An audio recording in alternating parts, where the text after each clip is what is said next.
Thank you all for coming here today. Really appreciate that, that you're here. And I want to start out by noting last night we had some heavy rains in the Kansas City area, some flooding, but it appears as if local responses have been good. We'll obviously watch it for the weather conditions that have been taking place, and our hearts and prayers go out to those that have had difficulties in that circumstance. Being governor of Kansas, you're constantly, one of the things they never told me about when I took this job was how much you'd watch the weather.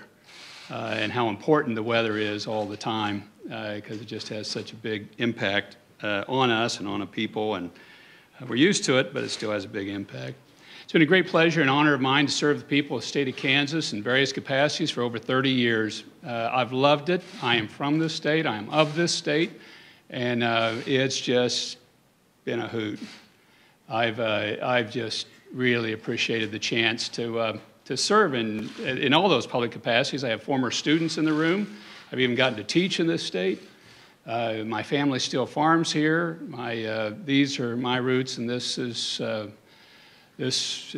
my rootedness is Kansas, and I'm just honored to be able to do that, and in the land that I've loved. We've been able to do much, and I've been able to do much in the various positions that I've had. It's fun to travel around the state and look at some of the different projects that I can see that are here on items that I've worked on, whether it was when I was student body president at K-State and a new Coliseum that's eventually got built, whether it's highways and seeing the Gateway project in Kansas City or the South Lawrence Traffic Way, whether it's a new longest trail in the state, the Flint Hills Nature Trail that will open up this fall. If it's going to be nearly 90 miles of hiking trails that are there, or if it's groundbreaking for the American Royal we'll do fairly soon, or the grand opening of the National Soccer Training Center in Kansas City that's about to be done and finished, and we will lay claim to soccer capital of the United States.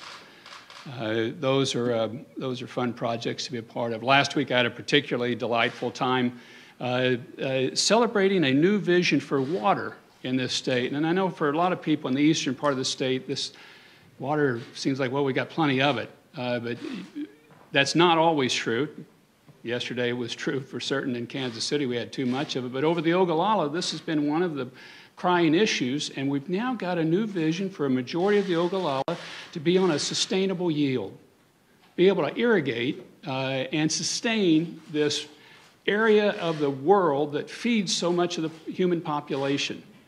And now you've got more dairies coming in, and we'll open up the biggest dairy processing plant, single-build dairy processing plant in the country this fall in Garden City, and more to come.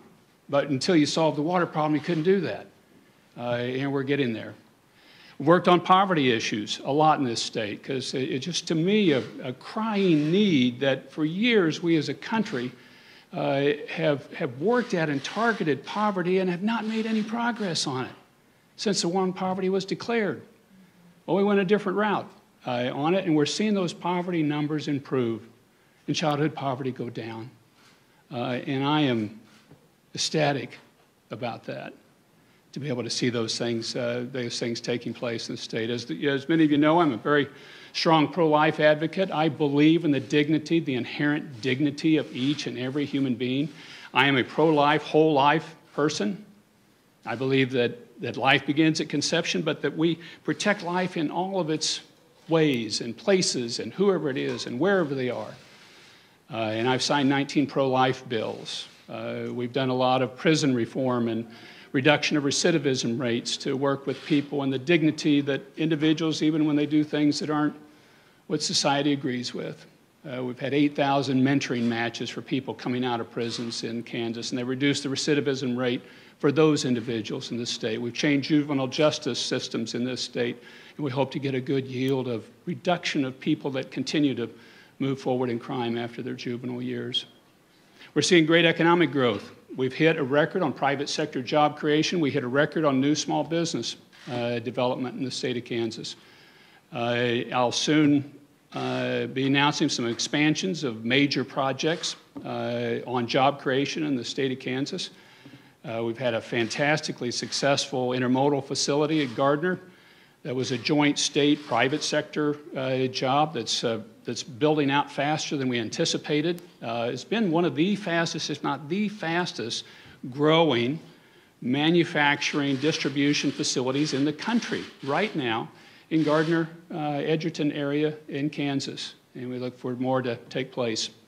We're a prairie state. We have long harvested the wind. My dad tells the story of the little wind tower that's out back of his parents' farm that was the original electricity that they had, and how it could run a little vacuum sweeper that didn't have much power to it, run a little radio, but it was electricity, and it was their first they had. Well, today, Kansas was just the 5th state in America to join the 5,000 megawatt club on wind energy capacity. And the next 5,000 megawatts won't be far behind. We've seen over $10 billion of wind investment in this state. We're having over 30% of our electricity now generated by wind. We're second in the country on that, and I would anticipate we will be first. Before the end of the term of office to which I've been elected to takes place, we could hit 50% of our electricity generation in the state of Kansas out of wind. I once said, this is a couple years back, that Kansas is not only the wheat state and known for other things, but we need to be as well the renewable state. And we're fast on the way of doing that with what we've accomplished with wind energy. And we did it without government mandates. Many of you will remember the renewable portfolio standard and requirement on wind energy, and we did away with that, but created an open field for people to invest and have seen that taking place in a Kansas free market style. And it's been fantastic to see that occurring and that growth happening and the energy and the investment taking place with that. Those are all things, and there are many others that I'm just very pleased to have been able to be a part of this great state. I have been asked by the Trump administration to serve as ambassador at large for international religious freedom. I have accepted that, and the announcement was formally made by the White House last night. I am honored to assume, if confirmed by the Senate, such an important role. And it was brought home to me even at noon today, the importance of this. This is a topic I've worked on for a number of years, but even at noon today it was brought home to me. I went and I did something that is simple and done by millions of Americans every day, but that if other people do it in different parts of the world, they risk their lives or could face death, and some have faced death for doing it. I took communion. And people face death around the world.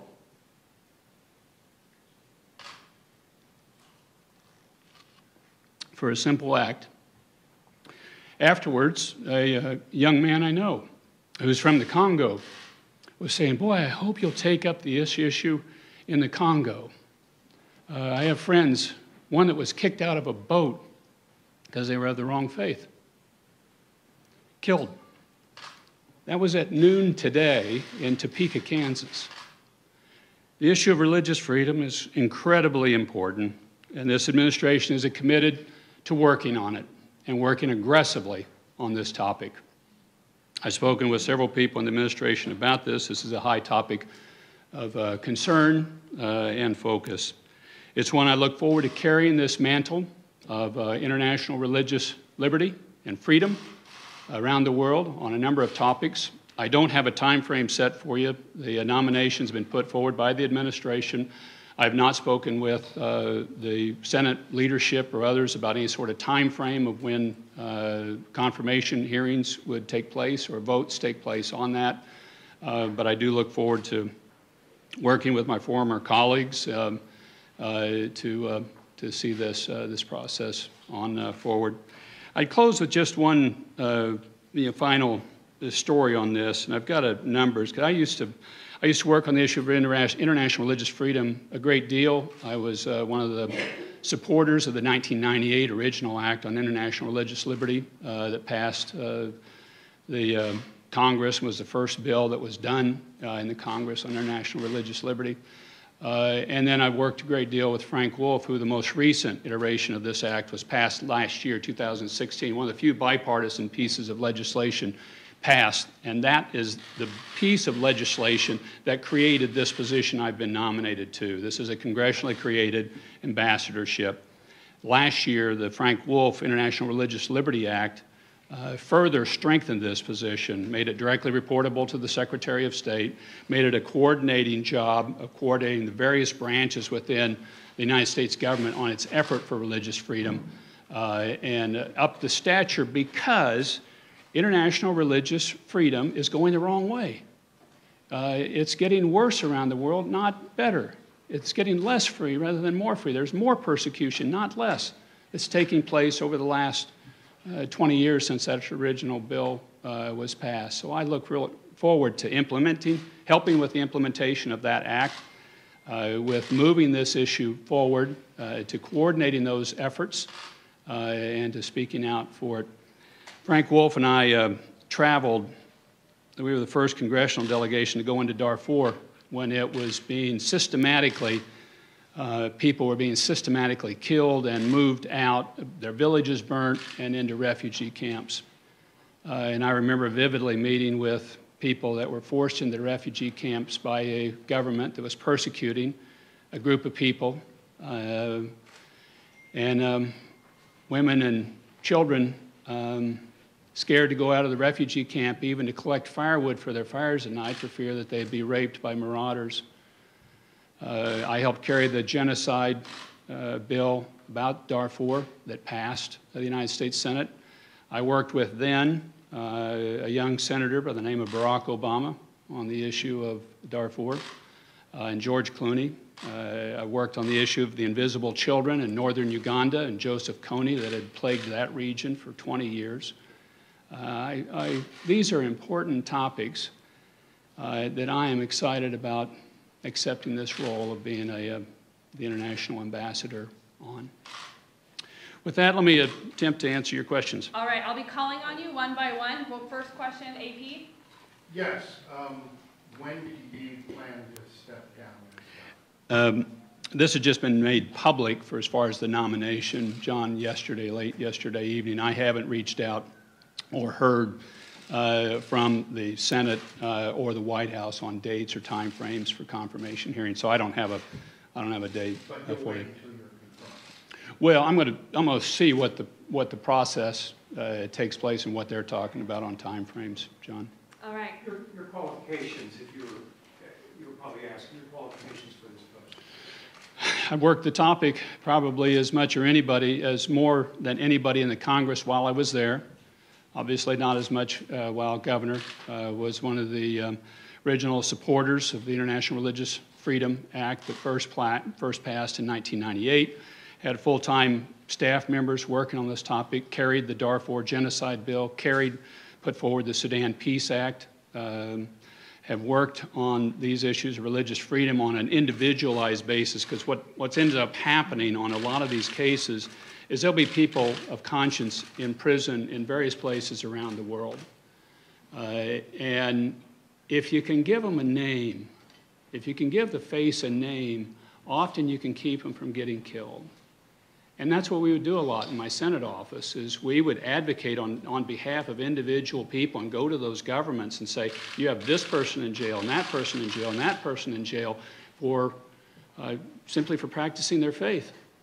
And if we could give them a name, if we could give them a name and a face and not a number buried in some prison cell somewhere, you could keep them alive in many cases, not in all.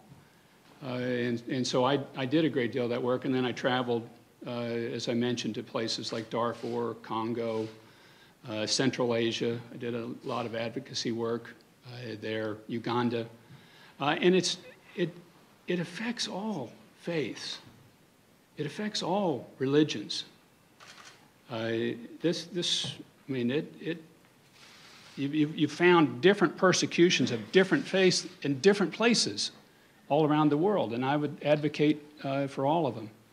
I love Mother Teresa's quote on this, because I think it just really bears it right succinctly, as she said so many things. She said, I love all religions. I'm in love with my own. And the concept being that religion is a search for God. It's where most people live their inner lives, is in faith.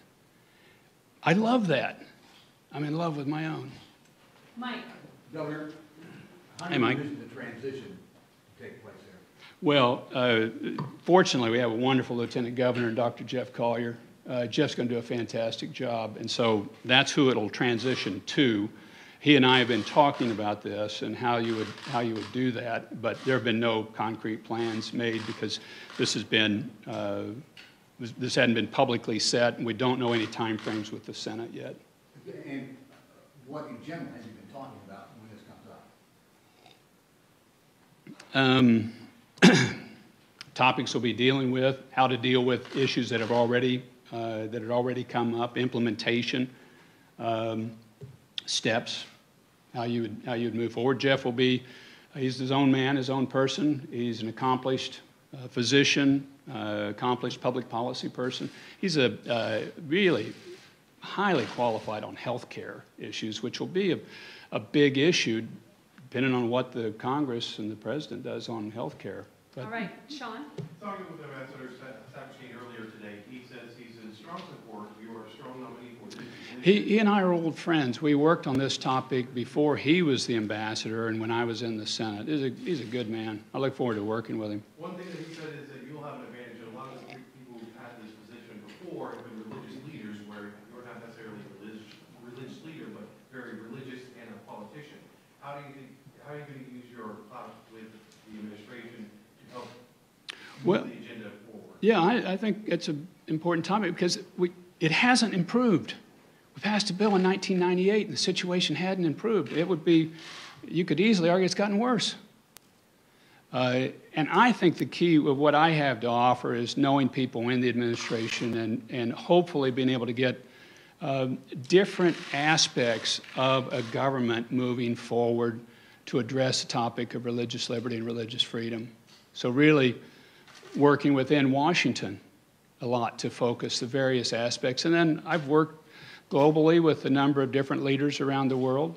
I won't have to introduce myself to a number of them. And they know of my track record in this field. While, I mean, obviously I've been serving as governor, I haven't been doing this type of work.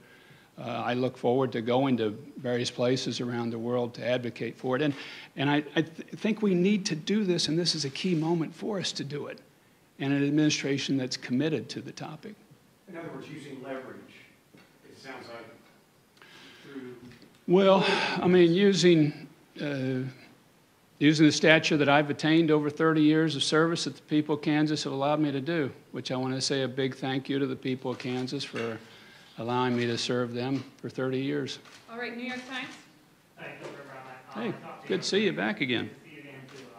You've been gone. Where you been? I've been traveling around the country. All right. I'm still only an hour down the road. So, All right, good. I've been talking to some of your colleagues today, and some who've been very supportive of your agenda. And one thing they said is on the tax policy, maybe if you would have pivoted a little bit earlier, then it could avoid this, tax increase that was passed this year. Is there anything about, your approach to taxes, which is something you obviously champion and we're very proud of, is there anything you would change about how you did that? And the second part of that question is the override of your veto and that and kind of losing your signature tax policy. How much, if at all, does that contribute to you wanting to leave here in the administration? Fair questions. If there's one thing I could change, it'd been the price of oil and the price of wheat. We hit a recession in 2015. And if we hit normal economic growth numbers for the state of Kansas in 15 and 16, we don't have a problem. We didn't. We were in recession, a commodity-driven recession, and you're seeing multiple states wrestle with that set of issues. So there really wasn't much else you could do. As you'll recall, we had tax increases twice after the 2012. And the focus has been to try to get us off of income taxes and more based on consumption taxes as a state. And that's what we've been doing. Income taxes are lower now than when I took office. I wish they were lower still, because I think it's a real key for us to have economic growth. One of the things that I lament, there's is that we opened up an area of tax policy that we should have done more artfully, and that's small business tax cuts. This is an important policy move because small business numbers have been declining in America, and that's your new crop coming up. Big business, we do lots of tax breaks for big business. I take you to a couple of facilities in Kansas City and show you a few if you'd like to see them. And that's what we do. But small business, which is where your jobs are actually created and where growth happens, well, no. Well, we opened up a new area. We said 0 taxes on small business taxes in the state of Kansas. That led to record small business formations for 6 years in a row. But we didn't have, we probably needed to cap the total amount on that because people were saying, well, I think it's too generous, or I don't know about this, or I don't know about that piece of it. But now you're seeing Ohio has done a small business tax cut. Now, they did theirs with a cap. You're seeing the Trump administration and members of Congress advocate for small business tax cut, get that tax level down, because in Kansas, our objective on that piece of the tax cut worked. Record small business formation when it was declining nationwide. Record private sector job growth. Now, we bounced off of that a little bit. I think we're at 3.7% unemployment rate. That was our target. What failed to materialize as much as we needed to because of the recession was revenue for the state. Because we hit a commodity rut. Hit it big. Star? Just the second part of that question. Did what happened in this legislative session that contributed at all to you deciding to enter tank early? Oh, I don't think so. I've been in discussions with administration, and this is a topic that I care a great deal about, and I think it is a globally significant topic. Ryan? Thank you, really good. So, Governor, we've been... Good to see you. Good to see you. I've missed you. I'm going to miss you even I love more. you too, man. So, How much how much, is he lying, guys? Come on, tell me, is he lying? Governor, He does not lie. Governor, I'm a Catholic, I don't lie.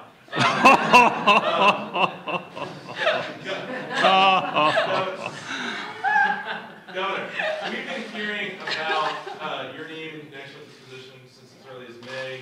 We've heard about you from some other positions even earlier than that. How long have you been in talks with the administration? Whenever we would ask, we would be told your focus was on making Kansas the best place to live. So how long were you in talks? And if those talks were ongoing for several months, did that distract at all from your duties seeing the state through this session? I mean, did that kind of like were you getting ready for the exit at that point? No, this was a busy session, and it was a very difficult one. And the legislature on a couple of major issues came to different conclusions than I had.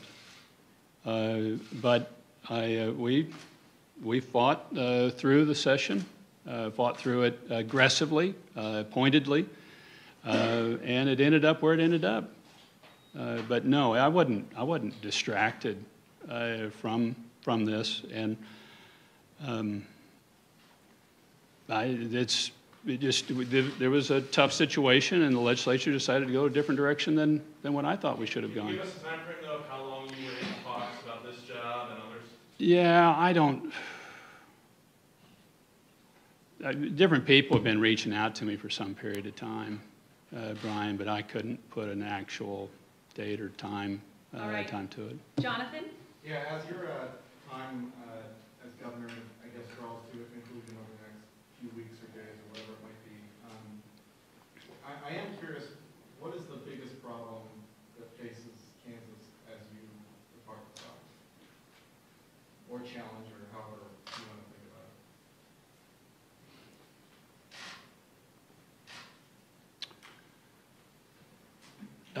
it. Biggest would be, just in my way of thinking, the ones that we can address are often different than the biggest problems that the state faces. I think government is a limited capacity entity. It's not all-powerful and all-seeing, and we don't want it to be. You know, the biggest problem facing is probably long-term is families and the decline of the family structure. But the government's capacity to address that isn't high. It's got some, and we've had some positive impact on it. But Senator Moynihan had a great quote on this that I've thought really captured it well from my perspective. I'm saying this from my perspective. He said, you know, the central conservative truth is that culture is more important than government. The central liberal truth is you can use government to shape culture.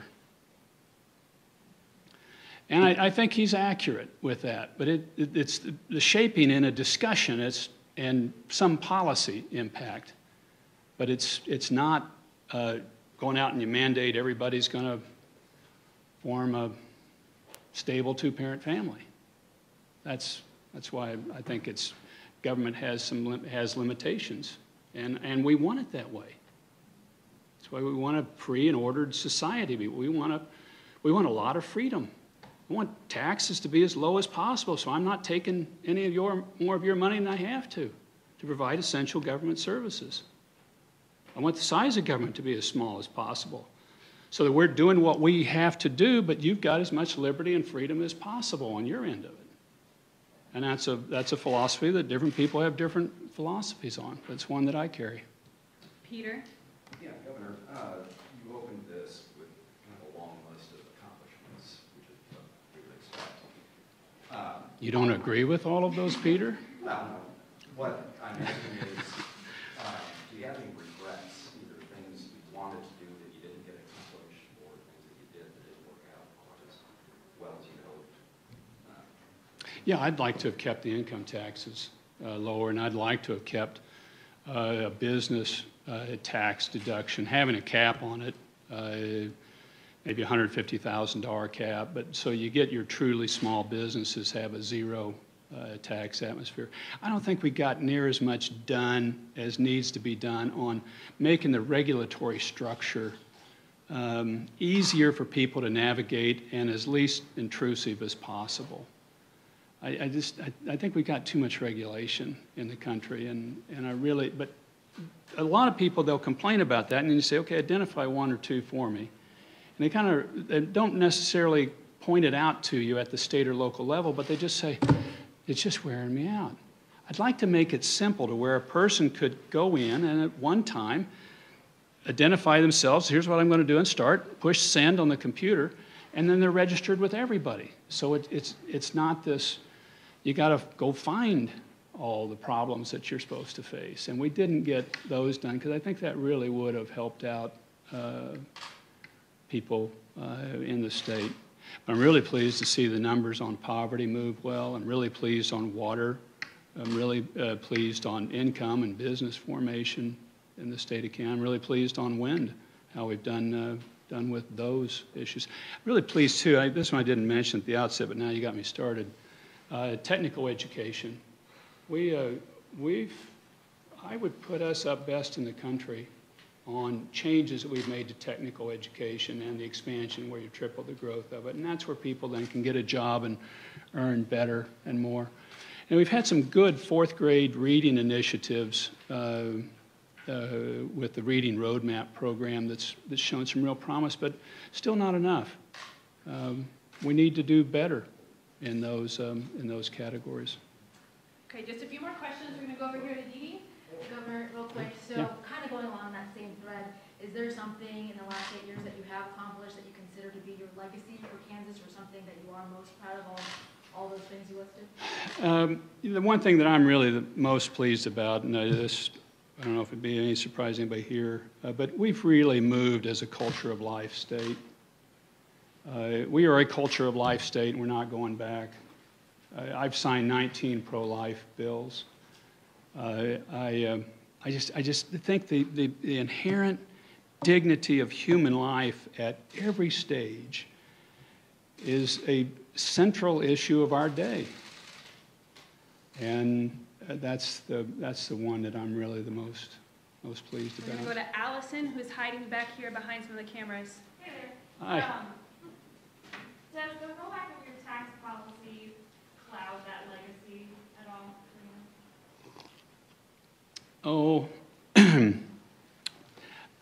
you guys will have to decide that. I said this often, you'll remember when I first started, that I believe you change America by changing states. We've changed in Kansas. We've opened up a new policy frontier in small business taxes. I don't think that's going away in the country because the growth of small business is so critical and it's so going the wrong way. So people say, well, you lost that one and the legislature did repeal it.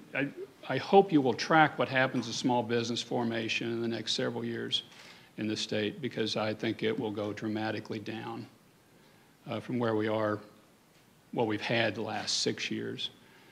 And that's not a good direction for us to be heading. So that's the one that's been the centerpiece of the discussion. And it has amazed me, too, that a tax cut done in a Midwestern state in 2012 has been the dominant tax discussion in America the last 5 years. It's been amazing to me.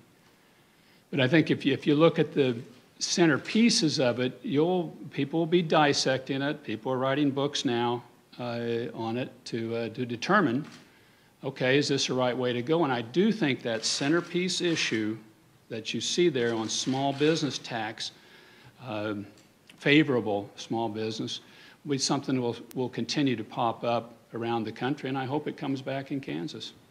All right, Celia? Earlier you said the Trump administration is supportive of religious freedom. They, of course, come quickly under fire from opponents for alleged discrimination against Muslims with what's been called a Muslim travel ban. Do you have any thoughts on that? Well, I know they're interested in the issues of religious liberty and religious freedom. That's been clearly communicated, and it's for all faiths. It's freedom of religion for all faiths. You'll look at the last International Religious Liberty Report and the number of different faiths being attacked around the world in various places. They are committed to it. It's been raised at foreign policy meetings they've already had. The Vice President has spoken out clearly on this topic, as has the President.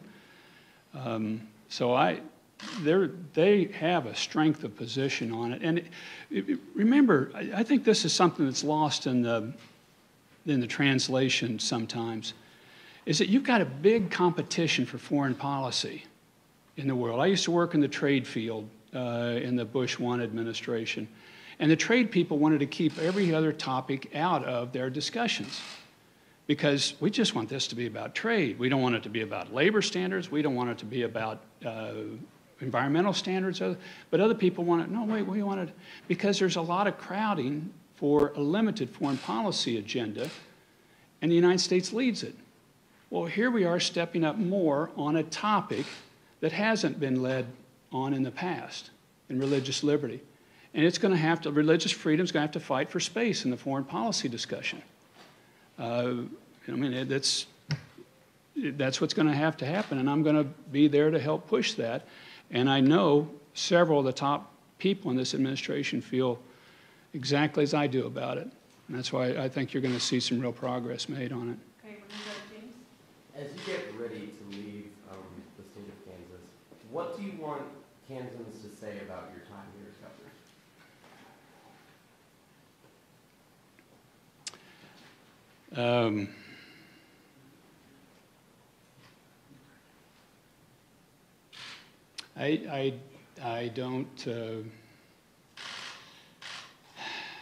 I don't know. I hope what they'll end up doing is looking around and seeing, Sam Brownback helped on that.